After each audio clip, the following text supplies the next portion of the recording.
A message to the Nigerians: rather than listening to me and focusing on fixing your own country, instead you did exactly what everyone expected, and you attacked me in the comments, and you've gotten me more views than ever before. More people have realized that your country is failed and hundreds of people are being killed every single day than before you even watched my video. If you had listened to me and you had listened to what everyone else was saying, that your country is failing, and instead you need to focus on fixing your country, we wouldn't be in the position we are in right now. Trending on Twitter, #1 is that Nigeria is a failed country. 15,000 posts about hundreds of people being killed a day in Nigeria.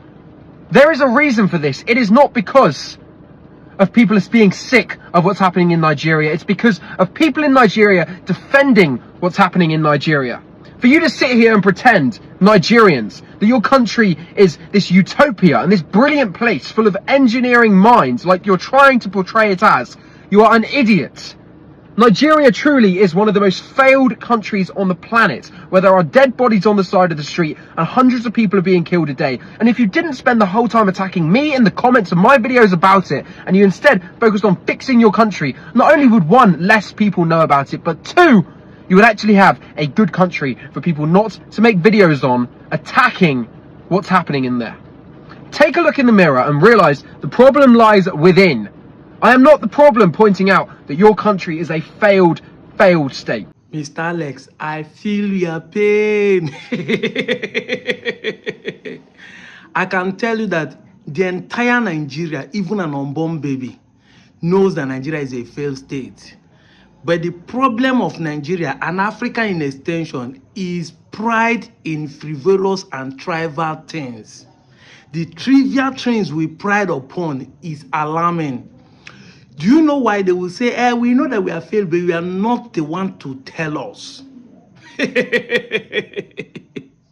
And that's why I call them Ozwai. Ozwai. The entire Nigeria know that Nigeria has failed, and they are pretending. The only people who are not pretending over the failed state of Nigeria, and have been wanting out from 1966, is Igbos. 120% of Igbos want to be out of Nigeria, want not to be part of Nigeria. If you like, hit hell on the wall. But you see, as they say Nigeria has a problem, 99% of these people who are cursing you are those who are pointing finger to the Igbo as Igbo problem. Somebody is on my comment section this morning telling me Igbos are trying to grab Anioma land. Meanwhile, they are Fulani killing people in Anioma land today, trying to dominate those land. There are Fulani people killing people everywhere in Nigeria, trying to Islamatize Nigeria with their policies in the government, with their physical assault on citizens. Yet, Igbo is what they are pointing at, because Igbos are the one who has boldly said Nigeria will not work, we need to walk away. I go lie for you. Even some of my Anyama people today who I claim they are not Igbo are just buying into those propaganda and falsehood that other people are painting in the Igbo to be. Not because they don't know they are Igbos. Why I'm saying this is not because I'm agitating for Biafra. You must get my point clear. Look at what happened in the Senate, where the Senate refused to do electronic real-time transfer of election results. Look at it. And Nigeria is quiet. Everywhere is quiet. These youths don't even feel like these people want to, they are happy that these people want to rig election again. So what they are doing to you is small to compare to us inside this country, telling them that this is supposed not to happen. Tribalism and religious sentiments are eating the Nigerians up to the point that even you, when you are telling them this is what we are supposed to do the right thing, they are seeing from the tribal angle, and you are doing it because you want P2B to win. That is where the problem starts from. Let's do fair and fair election.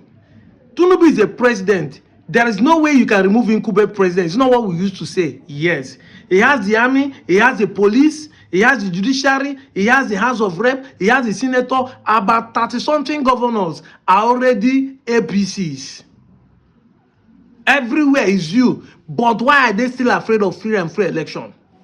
No, ask me. Why are they still afraid of free and fair election? Why are they afraid in the 21st century, the digital age, to conduct real-time electronic voting system?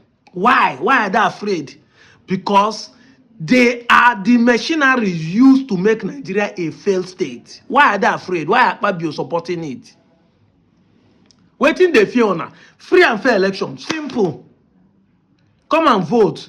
You collect our tax based on digital, and you are telling people that if they don't pay, they can trace them down because digital system, phone call, everything is done digitally. But when it reaches to our vote, you don't want it to be done real time digital. People, ordinary organizations are becoming more organized to organize events digitally and do something with votes like BBN Nigeria. Yet, it is Nigerian government that cannot do it because they are afraid that they will lose the election. Am I in support of Peter Obi? No, I'm not a political person. Do free and fair. Whoever win, let it win. Let us see who owns, who is sincere, who the people will support. But like I said, it is not the problem of the government. It is not the bad government at all. It is not lack of prayer. It is lack of knowledge. There are many ignorant Nigerians in Nigeria. Whether you give a school that is tribalism or based on religious sentiment, there are more ignorant people in this country. Ndị iberibe juru eju n'obodo a, ndị enwere uche, erigo feri.